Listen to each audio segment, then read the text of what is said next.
Здравствуйте, уважаемые телезрители! В студии Арифа Кабба мы вновь собрали для вас самые важные события и тенденции вокруг Абхазии. Все, что актуально на данный момент, что касается нас прямо или косвенно, или влияет на имидж республики. Итак, начнем. На прошлой неделе правительственная делегация Абхазии по поручению президента республики прибыла в Беларусь для проведения двусторонних межведомственных консультаций. В Минске состоялась встреча абхазской делегации с руководителем аппарата Совета министров Константином Бураком. С абхазской стороны в двусторонних межведомственных консультациях приняли участие министр иностранных дел Инал Арзенба, министр внутренних дел Роберт Киут, министр здравоохранения Эдуард Будба, исполняющая обязанности министра культуры Динара Смыр, министр по чрезвычайным ситуациям Лев Квициня, глава администрации Сухума Беслан Эшба и председатель Госкомитета по делам молодежи и спорту Тарас Хагба. Участники абхазской делегации провели рабочие встречи с руководителями профильных ведомств в Республике Беларусь с целью выработки отраслевых двусторонних проектов.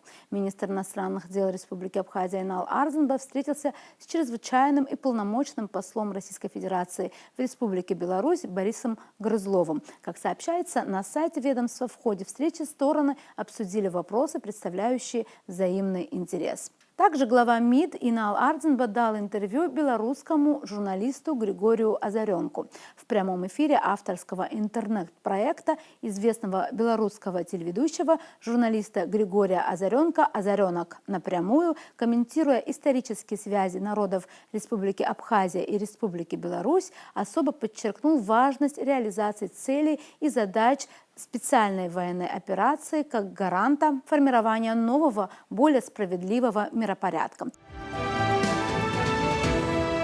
Мы с реализацией целей и задач специальной военной операции связываем создание нового миропорядка, многополярного миропорядка, где будут уважать и слышать права народов вне зависимости от количества населения или территории.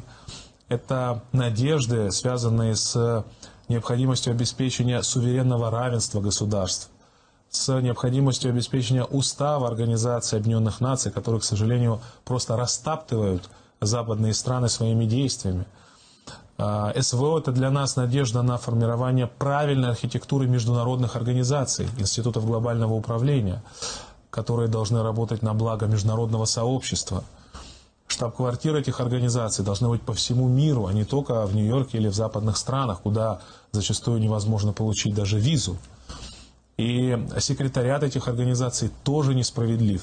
Все это, все, что я перечисляю, это символы глобальной несправедливости, с которой необходимо сражаться. И для нас специальная военная операция – это действительно шанс на установление правильного миропорядка, чтобы, наконец, услышали глобальное большинство. В ходе интервью Инал Арзенба высказался также о целях и задачах визита правительственной делегации Республики Абхазия в Беларусь. Обозначил уверенность в том, что будут проработаны потенциально эффективные, продуктивные ведомственные планы действий. Туризм – это наша бюджетообразующая ключевая отрасль. Ее нужно максимально развивать. Правильно сказал Александр Григорьевич, Абхазия абсолютно востребована. Она всегда была востребована. И в советское время, когда к нам приезжала элита Советского Союза, и абхазские курорты имели элитарный характер. Я уж не говорю про Фиделя Кастро, про мировых лидеров, которые приезжали в Абхазию, изучали наш туристический опыт, наш опыт в сфере сельского хозяйства. Мао Цзэдун приезжал. Иосиф Виссарионович Сталин регулярно бывал в Абхазии, в Советской Абхазии. И, конечно, это наше наследие в качестве всесоюзной здравницы, как говорили в Советском Союзе. И мы, конечно, хотели бы статус такого важного, может быть, не глобально, но, тем не менее, регионально, такого туристического мощного центра, хотели бы, конечно, его подтвердить уже в новых исторических условиях. Что касается конкретно товаров, то, конечно, с точки зрения нашего экспорта уже реализуется экспорт вина, абхазских лимонадов замечательного качества, воды тоже замечательного качества. Сегодня мы уже обсуждаем, скажем, экспорт абхазского меда, который тоже имеет действительно уникальные качества. С точки зрения импорта белорусских товаров, конечно, мы заинтересованы в скажем, замечательной техники, которая у вас производится. Это и сельскохозяйственная техника, это и гражданско-бытовая техника. Мы с президентом посетили, скажем, завод «Горизонт», который проводит замечательную современную технику, вплоть до современных экранов, ноутбуков и прочих необходимых каждому человеку средств. Поэтому, конечно, вот эта категория товаров. Кроме того, большой интерес представляет, конечно, ваша, скажем, молочная продукция, которая отличается высоким уровнем качества. Вы сохранили советские ГОСТы и тот самый высочайший уровень производства и качества этого производства, который позволяет иметь такие замечательные товары. У нас в Абхазии уже есть магазин белорусских товаров. Мы планируем это максимально все расширять. И по поручению президента Республики Абхазия будем максимально содействовать росту товарооборота между нашими странами. Конечно, очень многое зависит именно от этого. Как известно, экономика – это важнейшая составляющая межгосударственного диалога любого, поэтому мы будем максимально стараться развивать наши межгосударственные отношения в сфере торгово-экономической. Также в интервью министра с белорусским журналистам речь шла и о визите президента Республики Беларусь Александра Лукашенко в Республику Абхазия в сентябре 2022 года. Цитата: «Помимо доброжелательного и родного отношения друг к другу, получились очень продуктивные переговоры. Александр Григорьевич задал очень важные ориентиры нашего диалога на будущее. Это прежде всего выстраивание экономических, торговых связей, которые постепенно создаются», уточнил министр. Инал Арденба проинформировал о том, что уже открыт торговый дом Абхазии, и уже сегодня в Республику Беларусь поставляются товары из Абхазии. В области инвестиционного сотрудничества также ведется работа по созданию совместного абхазо-белорусского проекта на территории Восточной Абхазии. Вместе с тем министр обозначил заинтересованность в развитии сотрудничества в культурно-гуманитарной сфере. Когда состоялся 91 год, и чтобы вот прикрыть вот это преступление, те политики, которые это совершили, те элиты, которые это совершили, они сказали: ну не переживайте, мы-то все равно остаемся вместе, СНГ, Союз независимых государств, и все будет, и культура, и общение, и отношения. А потом по указке из-за рубежа начались гражданские войны, начались войны между государствами, и связи начали рушиться. Сейчас из этого СНГ вышли уже и Грузия, и Украина, Прибалтики там вообще не было. Ну то есть обманули. А вот Александр Лукашенко, он всегда настаивает на вот последняя там встреча в рамках СНГ, последняя встреча в рамках там Евразес, УДКБ и так далее. Вот какими угодно форматами, как угодно, но вместе, сохранять это. Это же очень важно. Полностью с вами согласен, полностью поддерживаю. И как министр иностранных дел, и просто как человек. Я по-человечески это поддерживаю. И мы действительно... Мы гордимся президентом Беларуси, я говорю это абсолютно искренне. Мы гордимся белорусским народом, который в такое сложное время поддерживает Российскую Федерацию в ее стремлении борьбы с глобальной несправедливостью, поддерживает народ Абхазии в нашем стремлении развивать наши двусторонние отношения, наш диалог. Это очень важно. И Александр Григорьевич на встрече в Абхазии с президентом Бжани отметил важность быть вместе в это сложное время тем республикам, которые формировали Советский Союз, которые были вместе. Это очень важно. Поэтому мы действительно гордимся позицией президента Беларуси. Поэтому, конечно же, мы поддерживаем все, что связано с интеграционными процессами на постсоветском пространстве. К другим новостям. 27 октября состоялось подписание соглашения о комплексной реконструкции Сухумского аэропорта с участием президента Аслана Бжани. На церемонии подписания также присутствовали вице-президент Бадра Гунба, премьер-министр Александр Анкваб, спикер парламента Лаша Ашуба, руководитель президентской администрации Беслан Кварча, вице-премьер-министр экономики Кристина Азган. Правительство республики и ООО «Инфраструктурное развитие» заключили соглашение о государственно-частном партнерстве. Предметом соглашения является восстановление имущественного комплекса Сухумского аэропорта с целью возобновления авиационного сообщения. Документ подписан по итогам конкурса по выбору инвестора, организованного Министерством экономического развития Российской Федерации и Абхазским Министерством экономики. Как пишет информагентство «Апснепресс», в рамках реализации соглашения будет восстановлена эксплуатационная пригодность аэродрома. Инвестор проведет реконструкцию взлетно-посадочной полосы длиной 3100 метров и шириной 45 метров, что позволит принимать современные воздушные суда российского и иностранного производства. Будет также построен новый пассажирский терминал и обновлено историческое здание аэропорта. Сообщается также, что вокруг нового терминала будет организована обширная парковая зона. В историческом здании аэровокзала планируется обслуживание официальных лиц и делегаций. Пропускная способность нового аэровокзального комплекса составит 1300 пассажиров в час, сказано в сообщении пресс-службы. Рашид Нургалиев, собственник ООО «Инфраструктурное развитие», поблагодарил руководство Абхазии за выбор в пользу предложенного ими проекта модернизации аэропорта. Он также сообщил, что параллельно будет вести строительство нового уникального аэровокзального комплекса и выразил уверенность в том, что модернизированный Сухумский аэропорт по достоинству оценят туристы и жители республики.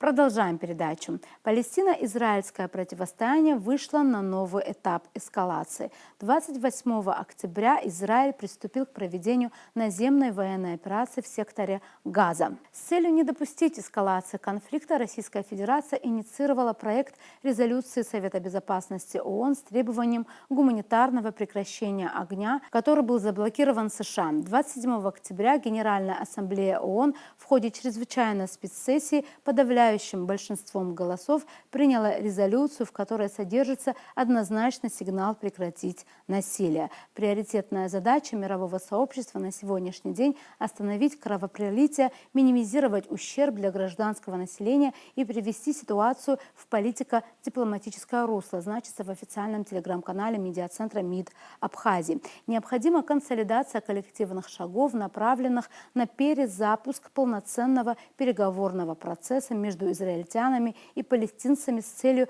реализации одобренной в ООН формулы двух государств. Далее говорится, что на ее основе должно быть создано независимое палестинское государство в границах 1967 года со столицей в Восточном Иерусалиме, сосуществующее в мире и безопасности с Израилем. Между тем, турецкий лидер Таип Реджеп Эрдоган на митинге в поддержку Палестины выразил возмущение тем, что мир, негодуя по поводу событий в Украине, сохраняет удивительное спокойствие по поводу того, что сейчас происходит в секторе Газа. Те, которые проливали крокодиловые слезы по мирным жителям, убитым вчера в украинско-российской войне, сегодня молча наблюдают за гибелью тысячи невинных детей в секторе Газа. Если вы проливаете слезы по погибшим на Украине, то почему вы не говорите о тех малышах, которые gibnut в Газе, заявил Эрдоган. Dün Ukrayna, Rusya savaşında katledilen siviller için timsah gözyaşları dökenler bugün binlerce masum çocuğun ölümünü sessizce seyrediyor. Ukrayna'da ölenler için gözyaşı döktünüz de Gazze'de ölen bu yavrular için niçin sesiniz çıkmıyor? Ey Batı, size sesleniyorum. Siz yeniden bir Hilal Haçlı mücadelesi mi estirmek istiyorsunuz? Dediğimizin kimler olduğunu biliyorsunuz değil mi? Amerika'sıyla, Avrupa'sıyla, iplerini onların tuttuğu tüm piyonlarıyla Gazze'deki katliamında en büyük sorumlusu işte bu Batı'dır. Gazze'de yaşanan katliam topyekün Batı'nın eseridir. Другими нашумевшими отголосками событий на Ближнем Востоке стал штурм аэропорта Махачкалы. В частности, вечером 29 октября в аэропорт Махачкалы ворвались несколько сотен человек, разыскивая, цитата, «беженцев из Израиля». Так, в аэропорту Махачкалы перед прилетом рейса из Тель-Авива собрались сотни человек. Это произошло после распространившихся в телеграм-каналах призывов участвовать в сходе у аэропорта и проверять машины рядом со зданием. Сообщение о так называемых беженцах из Израиля, якобы прибывающих в Дагестан, среди прочих, публиковал телеграм-канал «Утро Дагестана», например.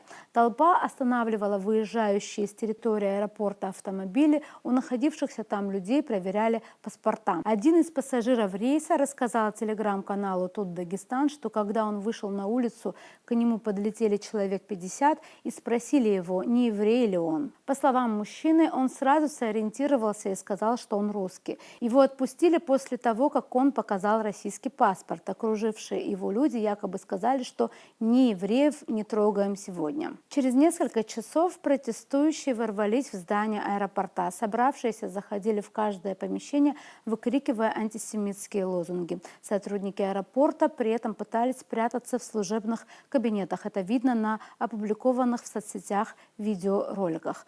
Позже часть людей выбежала на взлетно-посадочную полосу и пыталась проникнуть в самолет, прилетевший из Тель-Авива. Росавиация сообщила, что аэропорт закрыт до нормализации ситуации на прием и отправку рейсов в связи с проникновением на территорию аэропорта неизвестных лиц. Правоохранительные органы Дагестана задержали 60 участников беспорядков в Махачкале. Пресс-служба Главного управления МВД России по Северо-Кавказскому федеральному округу сообщила, что задержанные доставлены в территориальные отделы полиции для дальнейшего разбирательства.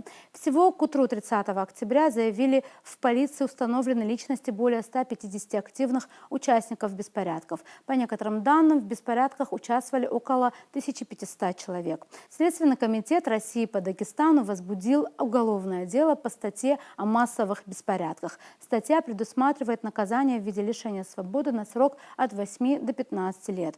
Прощения не будет никому, заявил глава Дагестана Сергей Меликов, говоря об участниках беспорядков. Производилось видео и фотофиксация, поэтому от ответственности не должен уйти никто, сказал он журналистам, добавив, что возбуждены уголовные дела по ряду фактов, которые стали прецедентом вчерашних событий. На этом у нас сегодня все. Будем продолжать держать руку на пульсе событий. До новых встреч в эфире.